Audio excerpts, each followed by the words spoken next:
아멘. 네, 오늘은 부활주일입니다. 부활의 기쁨과 감경 그리고 생명과 환희가 우리 귀한 모든 성도님들의 삶에 넘치시길 축원합니다. 정말 오늘 부활주일이라서 그런지 오랜만에 오신 분들이 되게 많으신 것 같아요. 한 번 더 옆에 분하고 인사하겠습니다. 부활의 주님이 당신과 함께 하십니다. 함께 한 번 더 인사하겠습니다. 네, 정말 오랜만에 오신 분들도 계시고요. 네, 감사합니다. 지난 한 주 동안 우리가 온라인으로 그리고 이제 우리 특별 새벽 예배를 드렸습니다. 고난주가 특별 새벽 예배를 드렸습니다. 제가 말씀을 예수를 깊이 생각하자는 주제로 예수님의 가르침을 생각하자, 예수님의 능력을 생각하자, 예수님의 섬김을 생각하자, 그리고 예수님의 십자가를 생각하자, 그리고 예수님의 낮추심, 그 낮아지심을 생각하자는 주제로 예수님의 그분이 가지고 있는 성품과 속성에 대하여 하나씩 깊이 생각하는 특별 새벽 예배를 드렸습니다. 여러분들 인생 가운데 우리가 주님을 아는 것이 은혜입니다. 주님을 생각할 수 있는 것이 은혜입니다. 우리가 주님을 생각하고 아는 것, 그 모든 것이 바로 하나님의 은혜인 줄 믿으시기 바랍니다. 정말 그리고 그 은혜 안에 거함으로 정말 이어서 그 예수님의 십자가를 이어서 부활의 기쁨까지 누리시는 귀한 성도님 되시길 주님의 이름으로 축원합니다. 아멘. 지난주에 나눠드렸던 누가복음 24장의 본문을 체계적 읽기로 보면 저는 세 가지 문장으로 단락으로 저는 구분이 되었습니다. 1절부터 10절까지 말씀 보시면 장례를 준비하기 위하여 무덤을 찾아간 여인들의 이야기가 등장합니다. 거기서 빈 무덤을 보고 천사를 만나죠. 그 천사를 만나는 장면이 등장을 합니다. 그리고 11절과 12절은요, 그렇게 천사를 만나고 돌아왔던 여인들이 예수님이 제자들에게 예수님이 부활하셨다는 것을 증거하는 내용을 볼 수 있고, 그에 따른 제자들과 베드로의 반응이 나옵니다. 그리고 이후에 13절부터 35절까지 우리 쭉 나오는 본문은 바로 그 예수님이 돌아가신 사건 때문에 도망가듯이 엠마오로 가고 있는 두 제자에게 나타나신 예수님의 이야기가 바로 오늘의 본문입니다. 방금 읽었던 이 본문은요, 예수님의 십자가 사건 이후에 엠마오로 내려가고 있는 제자들의 모습을 볼 수 있습니다. 그 엠마오라는 것이요, 이 제자들의 고향인지 아니면 어떤 다른 목적으로 가는 것인지는 정확하게 알 수 없습니다. 그러나 분명한 것은 뭐냐? 금요일 안식이 전날 예수님께서 십자가 못 박혀 돌아가셨습니다. 오후에 무덤에 봉인이 됐습니다. 그리고 다음 날 안식일 날은 이스라엘 백성 아시잖아요. 안식일에는 움직일 수 없거든요. 먼 거리를 걸을 수 없거든요. 그러니까 하루를 기다린 거예요. 그 하루를 기다리고 안식 후 첫날에 자신들이 생각했던 고향인지 목적인지는 모르겠지만 엠마오로 최대한 빨리 가고 있는 그 모습, 출발한 모습을 볼 수 있습니다. 이 말이 무슨 말인지 아세요? 다른 말로 도망간 겁니다. 가능한 빨리 예루살렘 종교 지도자들을 피해서 재빠르게 그 출발하는 모습, 여러분 도망간 거죠. 그렇게 도망가고 있는 그 제자들에게 예수님이 찾아오신 겁니다.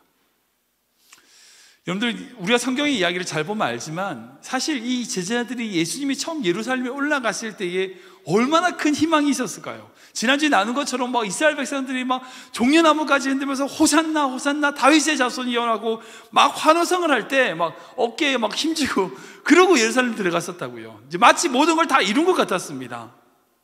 이제 예수님이 모든 로마의 군사들을 다 무찌르고 나면 우리는 드디어 높은 자리에 올라갈 거다는 그런 부푼 꿈을 안고 그 예루살렘으로 마치 전쟁에서 승리한 그런 장수와 같이 기쁜 마음으로 예루살렘에 올라갔어요.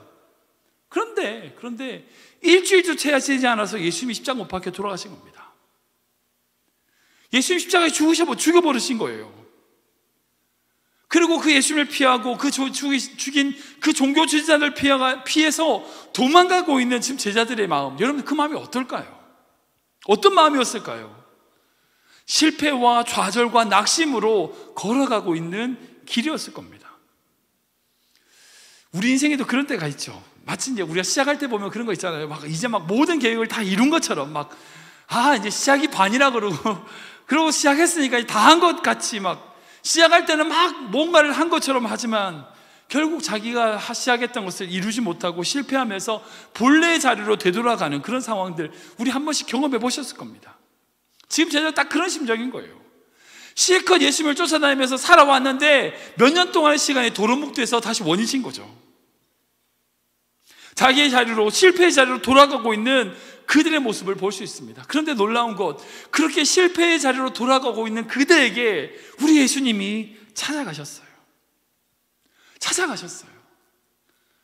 그들에게 모세와 모든 선지자의 글, 그리고 성경에 쓰여 있는 대로 메시아가 고난을 받아야 되는 것이 아닌지에 대하여 그들에게 가르쳐 주셨어요. 그리고 그들에게 그 모든 것을 가르쳐 주셨을 때에 놀라운 것, 그들의 눈이 밝아졌습니다. 그들의 눈이 그때 밝아진 거예요. 근데 성경 말씀 보세요. 근데 그렇게 예수님인 줄 알아봤는데 더 이상 예수님이 보이지 않는 거죠. 보이지 않으시는 거예요. 마치 그런 거예요. 보여야 될 때는 보지 못하고 볼 필요가 없을 때는 보이는 거. 여러분, 그런 경험이 있잖아요. 마치 그런 거예요. 예수님이 정말 그들에게 다가와서 예수님을 보아야 될 때는 예수님을 알아보지 못하지만 예수님을 알아본 순간에는 더 이상 예수님이 필요 없는 상태가 된 거죠. 여러분, 부활절은 우리의 시각이 바뀌는 겁니다. 우리의 관점이 변화되는 날이 부활절입니다. 보이지 않는 세계에 대하여 우리의 눈이 뜨여지는 날, 우리의 눈이 열리는 날이 부활절이란 겁니다. 실패와 좌절의 자리에서 눈을 떠서 부활하신 주님을 바라볼 수 있는 날, 여러분, 그것이 우리에게 부활절의 의미라는 거죠. 사랑하는 성도 여러분, 부활하신 우리 주님께서는요, 결국 우리의 눈을 뜨게 하시는 분인 줄 믿으시기 바랍니다. 우리의 눈을 뜨게 하시는 분이에요. 생명과 소명의 눈으로 우리로 하여금 우리의 인생을 다시 보게 하시는 분, 그분이 부활하신 우리 주님이신 줄 믿으시기 바랍니다. 오늘 이 말씀을 가지고 엠마오로 가고 있는 그 실패의 자리로 내려가고 있는 그 제자들이 어떤 시각으로 변화되었는지를 우리가 구체적으로 좀 살펴보기를 원합니다. 첫 번째는 뭐냐? 부활하신 예수님은요, 절망의 눈을 생명의 눈으로 뜨게 하셨다는 겁니다. 우리 같이 읽어볼까요? 시작. 부활하신 예수님은 절망의 눈을 생명의 눈으로 뜨게 하셨습니다. 한 번 더 읽겠습니다. 시작. 부활하신 예수님은 절망의 눈을 생명의 눈으로 뜨게 하셨습니다. 우리 26절과 27절 말씀인데요, 같이 읽겠습니다. 시작. 그리스도가 이런 고난을 받고 자기의 영광에 들어가야 할 것이 아니냐 하시고, 이에 모세와 모든 선지자의 글로 시작하여 모든 성경에 쓴 바 자기에 관한 것을 자세히 설명하시니라. 아멘. 예수님은 우리를 위하여 십자가에서 죽으셨습니다. 그 십자가의 고통은요, 우리가 상상하는 것보다 더 큰 고통이었습니다. 그 수치와 고통에서 우리 주님은 죽으셨습니다. 그런데 그 죽으심은 단순하게 예수님의 능력이 없거나 예수님이 힘이 모자라거나 우연히 생긴 결과가 아니라는 겁니다. 이것은 예수님 스스로가 그분에게 예언된 대로 고난을 받아 그분의 영광에 들어가기 위한 과정으로서의 십자가였고, 그 십자가를 바라봤을 때에 절망의 눈에서 생명의 눈으로 변화된 겁니다. 여러분, 십자가는 사형틀입니다. 사실 이제 우리는 이제 기독교에서는 십자가를 그냥 드라큘라도 무서워하는 그런 걸로 생각하잖아요. 근데 사실 그 예수님 시대의 십자가는요, 보기도 흉측한 흉물이었습니다. 흉물이었어요. 그 십자가가 무슨 거룩한 게 아니었습니다. 사람을 죽이는 도구였어요. 사형수를 매다는 도구였다는 겁니다. 근데 그 십자가가 저주의 십자가고 사람을 죽이는 십자가, 그런 상징이었던 십자가가 예수 그리스도가 달리심으로 말미암아 저주가 아닌 생명이 된 겁니다. 우리 인생도 마찬가지죠. 죄로밖에 죽을 수밖에 없는 우리 인생인데, 우리 인생에게 예수님의 사랑이 부어졌을 때에 어떻게 되었습니까? 생명의 삶으로 변화된 겁니다. 영생의 삶으로 변화된 겁니다. 이 세상을 보면요, 자기가 보고 싶은 대로 봐요. 특히 이제 실패하고 좌절하시는 분들이 좀 이게 더 심해요. 뭐 이게 낮은 자존감 때문인지는 모르겠지만 실패하신 분들 있죠. 좀 좌절하시는 분들을 보면요, 자기가 보는 것만 봐요. 뭐 여러분들 주변에 그런 사람들을 보신 적 있을 거예요. 다른 거 못 봐요. 자기가 실패하고 나서는요, 자기 관점만 봐요. 다른 사람 입장을 생각하지 않아요. 자기 입장에서만 자기 주장만 주장하는 그런 사람들을 우린 종종 볼 수 있습니다. 왜 그런가? 상처받아서 그런 거죠. 상처받고 다른 사람에게 실패하고 낙심하고 그렇게 좌절했기 때문에 다른 것을 보지 못해요. 근데 그런 사람들이 회복될 수 있는 유일한 방법이 뭔지 아세요? 사랑입니다. 예를 들면 그런 거, 어린아이들, 무슨 고아라든지 그런 아이들, 부모를 사랑을 받지 못하는 아이들이 극진히 사랑해주는 누군가를 만나게 되면 그의 인생이 변화되는 것처럼, 여러분, 우리가 우리의 생각과 우리의 아집으로 사로잡혀 있을 때에 하나님의 은혜와 사랑이 부어졌을 때에 우리의 그 관점은 생명의 관점으로 변화될 수 있다는 겁니다. 근데 놀라운 것, 우리를 향하신 그 주님의 놀라운 사랑은 위대하고 엄청나다는 거예요. 로마서에는 그 주님의 사랑을 뭐라고 표현하고 있냐면 이렇게 표현하고 있습니다. 같이 읽겠습니다. 시작. 내가 확신하노니 사망이나 생명이나 천사들이나 권세자들이나 현재일이나 장래일이나 능력이나 높음이나 깊음이나 다른 어떤 피조물이라도 우리를 우리 주 그리스도 예수 안에 있는 하나님의 사랑에서 끊을 수 없으리라. 아멘. 아멘. 이 말씀은 잘 보십시오. 하나님의 사랑을 끊으려고 했던 수많은 사단의 노력들이 있어요. 생명, 천사, 권세, 현재일, 장래일, 능력, 높음, 깊음, 어떤 피조물, 그 모든 것을 통하여 우리를 향한 하나님의 사랑을 끊으려고 사단은 끊임없이 노력했다는 겁니다. 근데 끊을 수 있어요, 없어요? 못 끊어요. 그 증거가 바로 예수님의 부활입니다. 우리 향하신 하나님의 그 놀라운 사랑을 끊을 수 없음을 보여주는 것이 바로 예수 그리스도의 부활이라는 거죠. 솔직히요, 사망은 부모와 자식 간의 사랑을 끊을 수 있습니다. 생각해보세요. 어린아이가 죽어버렸어. 갑자기 죽었어. 더 이상 사랑할 수 없잖아요. 정말 부모님께서 일찍 돌아가셨어요. 그럼 어떡합니까? 더 이상 사랑하고 싶고 효도하고 싶지만 할 수 없습니다. 권세라든지 물질은요, 형제 간의 사랑을 끊을 수 있어요. 여러분들 뉴스 같은 거 보시면 뭐 형제들끼리 소송, 재산 가지고 소송하는 거 보세요. 완전히 진흙탕 싸움이잖아요. 서로 다투게 만든다고요. 현재일이나 장래일이나 그 모든 것들을 통하여 사람들의 관계, 사람들의 사랑은 끊어져요.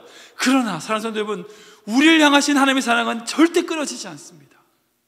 우리가 그 사랑을 붙들고 있을 때에, 그 사랑을 받고 있을 때에 여러분, 우리의 시야가 넓어질 수 있어요. 절망하고 낙심하고 좌절하여 내 문제밖에 볼 수 없는 인생일지라도 하나님의 사랑이 부어지면요, 내 문제뿐 아닌 다른 사람의 아픔도 보이고요, 다른 사람의 고통도 보이고요, 그 사람의 아픔과 고통까지 포용할 수 있고 수용할 수 있는 생명의 눈이 된다는 거예요. 한국교회의 문제가 제일 많은 문제들이 여러 가지 있지만 제일 중요한 큰 문제는 뭐냐면 하나님의 그 사랑이 부어지지 않은 거예요. 자기 교회 문제, 자기 생각, 그 생각에 사로잡혀서 사람들을 보지 못하고 세상을 보지 못하고 하나님이 사랑하시는 그 세상을 향하여 생명의 눈을 뜨지 못하는 그런 모습이 바로 우리의 모습이 아니지, 우리 스스로 점검해야 된다는 겁니다. 사랑하는 성도 여러분, 예수님은 부활하셨습니다. 왜요? 하나님이 우리를 사랑하시는 그 사랑의 징표를 보여주시기 위하여, 그리고 우리의 절망의 눈을 띄어서 생명의 눈을 뜨게 하기 위하여 우리 예수님은 부활하신 줄 믿으시기 바랍니다. 그러기에 부활절은요, 절망의 자리에서 생명을 보는 날입니다. 절망의 자리에서 더 이상 절망을 보는 것이 아니라, 비록 나는 여전히 절망하고 낙심의 자리에 있다 할지라도 그곳에서 생명을 보고 희망을 보는 날입니다. 왜? 우리 주님께서 무덤에서 부활하심으로 우리에게 새로운 생명의 산길을 보여주셨기 때문이라는 거예요. 정말 우리 크리비난저에게 모든 성도님들의 인생 가운데 이렇게 사랑으로 말미암아, 예수 그리스도에게 놀라운 사랑으로 말미암아 생명의 눈을 뜨는 귀한 성도님 되시길 주님의 이름으로 축원합니다. 두 번째는 우리의 어떤 눈을 뜨게 하셨느냐? 부활하신 예수님은요, 낙심의 눈을 소명의 눈으로 뜨게 하셨다는 겁니다. 우리가 읽어볼까요? 시작. 부활하신 예수님은 낙심의 눈을 소명의 눈으로 뜨게 하셨습니다. 한 번 더 읽겠습니다. 부활하신 예수님은 낙심의 눈을 소명의 눈으로 뜨게 하셨습니다. 우리 32절부터 후반절 말씀인데요, 같이 읽겠습니다. 시작. 그들이 서로 말하되 길에서 우리에게 말씀하시고 우리에게 성경을 풀어주실 때에 우리 속에서 마음이 뜨겁지 아니하더냐 하고, 곧 그때 일어나 예루살렘에 돌아가 보니 11 제자 및 그들과 함께한 자들이 모여 있어 말하기를 주께서 과연 살아나셨고 시몬에게 보이셨다 하는지라. 두 사람도 길에서 된 일과 예수께서 떡을 떼심으로 자기들에게 알려주신 것을 말하더라. 아멘. 지금 엠마오로 왜 가고 있다고 말씀드렸어요? 도망가는 중이었습니다. 낙심하고 도망가고 있었어요. 근데 그들에게 예수님이 나타나신 이후에 그들의 반응이 뭐예요? 네, 다시 예루살렘을 가는 겁니다. 죽을 수 있는 그 죽음의 자리였던 그 자리로 돌아가서 예수님이 살아나셨음을 증언하고 있습니다. 절망 속에서 낙심하고 무의미했던 자신의 원점으로 돌아가는, 그 일상으로 돌아가려고 하는 그들에게 부활의 주님이 나타나심으로 말미암아 어떻게 됐어요? 소명을 깨닫고 다시금 예루살렘으로 돌아가는 것을 볼 수 있어요. 그리고 그들은요, 결국 초대교회의 중심이 되었습니다. 이와 유사한 내용이 바로 요한복음 21장에 등장하죠. 바로 그 주인공은 베드로입니다. 분명히 예수님 부활하셨다는 소식을 들었음에도 불구하고 베드로가 요한복음 21장에 어디로 가냐면 자기의 고향인 갈릴리로 내려가요. 거기서 고기를 잡아요. 왜 돌아갔을까요? 할 일 없어서. 예수님 따라다닐 때는 막 예수님 뒤치다거리하고 뭐 이렇게 하면서 자기 할 일을 찾았지만, 예수님이 부활하셨지만 자기는 할 일이 없다는 거예요. 그래서 고향에 가서 고기나 잡자 따라간 거예요. 왜? 사명을 잃어버렸어. 그때 그렇게 고기를 잡고 있는 베드로에게 예수님이 찾아오셔서 마지막 유언처럼 하신 말씀이 있습니다. 유명한 말씀이죠. 우리 같이 읽어볼까요? 시작. 세 번째 이르시되 요한의 아들 시몬아 내가 나를 사랑하느냐 하시니, 주께서 세 번째 내가 나를 사랑하느냐 하심으로 베드로가 근심하여 이르되 주님 모든 것을 아시오매 내가 주님을 사랑하시는 줄을 주님께서 아시나이다. 예수께서 이르시되 내 양을 먹이라. 아멘. 예수께서 세 번이나 부르셨죠. 네가 나를 사랑하느냐, 네가 나를 사랑하느냐, 네가 나를 사랑하느냐. 그리고 사랑한다고 대답하는 그 베드로에게 내 양을 먹이라, 내 양을 치라, 내 양을 먹이라 하시면서 그 베드로에게 새로운 사명을 주셨습니다. 베드로뿐 아닙니다. 부활하신 모든 제자들로 하여금 자기의 자리에서 하나님의 사명을, 예수 그리스도의 사명을 회복시키신 겁니다. 그 사명에 눈뜨게 하신 겁니다. 혹시 이유 없이 사시는 성도님들 계십니까? 이게 좀 표현하자면 그렇지만 너무 바쁘게 일하다 보니까 내가 왜 여기까지 왔는가는 생각이 드시는 분 계신가요? 아니면 자녀를 다 이제 출가시키고 다 성장시키고 나서 이제 내 할 일 다 한 것 같은데 내가 할 일 더 없나? 하면서 내 사명을 잃어버리신 분 계십니까? 아니면 잘못된 선택으로 말미암아 인생을 허비하고 낭비해서 인생의 후회만 하고 계시는 분이 안 계신가요? 우리가 부활의 주님을 만나야 됩니다. 다시 살아나신 우리 주님을 만날 때에 우리 안에 새로운 사명의 눈이 띄어지게 되는 줄 믿으시기 바랍니다. 우리 교회도 마찬가지죠. 부활의 주님을 통하여 우리가 여러 가지로 준비가 되었다면 이 부활의 주님을 만남으로 말미암아 우리 교회가 다시금 사명으로 걸어가야 될 것을 바라보는 교회가 되어야 된다는 겁니다. 사명의 눈을 떠야 된다는 겁니다. 지금까지 보면요, 걸어왔던 모든 낙심되는 인생길에서 이제 부활의 주님이 보여주신 새로운 사명의 길을 볼 수 있는 자, 그런 자가 되어야 된다는 겁니다. 많은 성도들이 그런 생각해요. 나는 지금 할 거 다 했다, 나도 할 거 없다. 여러분, 그렇지 않아요. 그렇지 않습니다. 주님의 부활하신 그 주님을 만난다면 지금 나에게 하는 작은 일일지라도 그 작은 일을 통하여 하나님의 나라와 하나님의 사명을 이루시는 분, 그분이 우리 부활의 주님이라는 줄 믿으시기 바랍니다. 말씀을 정리하겠습니다. 지금 세상은요 너무 어둡습니다. 어두운 세상이에요. 무엇이 진리이고 무엇이 정의이며 또한 어떤 것이 바른 길인지 구분하지 못하는 그런 세상입니다. 길을 보면요, 길을 보지 못하기 때문에 더 늘 절망되고 낙심되는 것이 바로 우리 인생인 것 같습니다.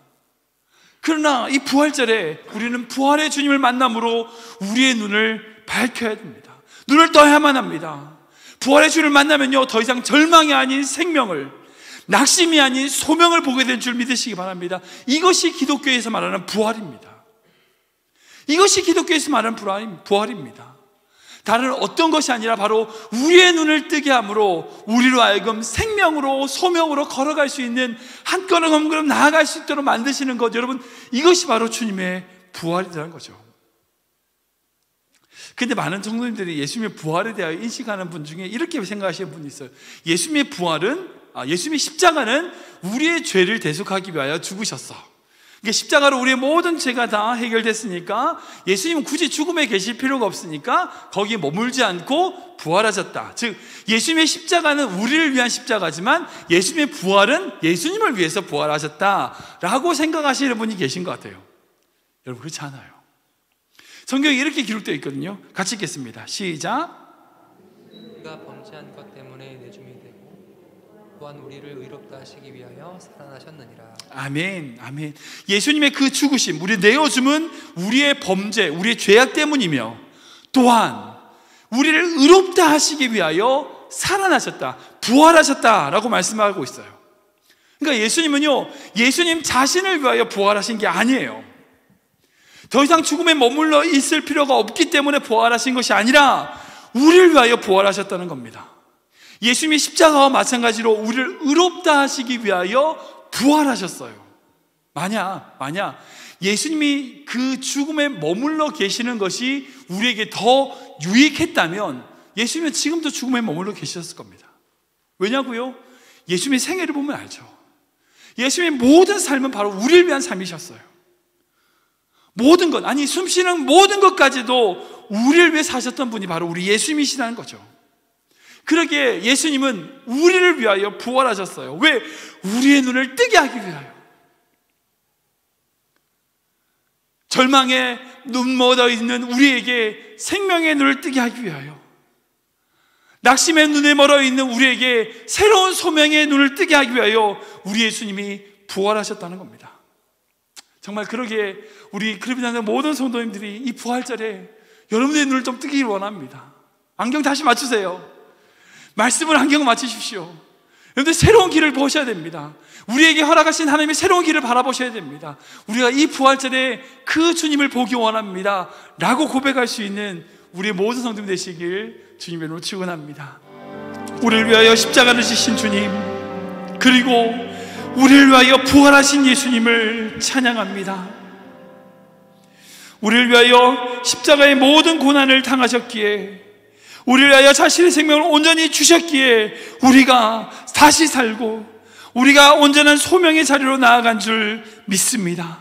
이제 부활의 주님을 만남으로 우리의 눈을 밝혀주시고 절망을 보는 인생이 아닌 생명을 보게 하시고, 낙심을 보는 인생이 아닌 소명과 사명을 바라볼 수 있는 주님의 기뻐하시는 길로 걸어가는 우리의 인생 되게 하여 주시옵소서.